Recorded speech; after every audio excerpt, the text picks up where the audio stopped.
Budget का countdown शुरू हो चुका है। 1 फरवरी को फाइनेंस मिनिस्टर निर्मला सीतारमण देश का आम बजट पेश करेंगी। ये मोदी गवर्नमेंट 3.0 का दूसरा पूर्ण बजट है। लेकिन आज हम बात करेंगे आजादी के बाद से पेश हुए ऐसे 5 बजट्स की जिन्होंने इंडिया को बदल कर रख दिया। नंबर 1, 1991 का बजट, जिसे लिबरलाइजेशन बजट कहा जाता है। ये बजट उस वक्त पेश हुआ जब देश आर्थिक संकट से जूझ रहा था।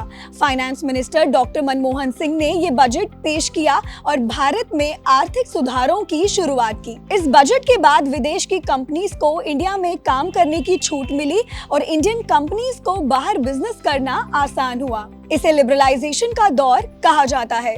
नंबर 2, 1997 में फाइनेंस मिनिस्टर पी चिदम्बरम ने पेश किया ड्रीम बजट, जो लोगों का दिल जीतने वाला बजट था। इसमें इनकम टैक्स की दर को 40% से घटाकर 30% किया गया और कॉर्पोरेट टैक्स भी कम हुआ।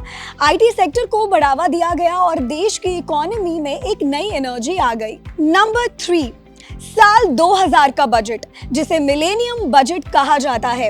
इसने आईटी रेवोल्यूशन की शुरुआत की। फाइनेंस मिनिस्टर यशवंत सिन्हा ने 21 आईटी प्रोडक्ट्स पर कस्टम ड्यूटी घटाई, जिससे कंप्यूटर्स और टेक्नोलॉजी सस्ती हुई। इस बजट ने भारत के आईटी सेक्टर को ग्लोबल लेवल पर पहचान दिलाई और जॉब्स की नई अपॉर्चुनिटीज भी दी। नंबर 4, आम आदमी बजट। 2005 में पेश हुआ था आम आदमी बजट, जिसे फाइनेंस मिनिस्टर पी चिदम्बरम ने बनाया था। इसमें Mahatma Gandhi national rural employment guarantee scheme की शुरुआत हुई, जिसने ग्रामीण बेरोजगारों को 100 दिन की गारंटीड एम्प्लॉयमेंट दी।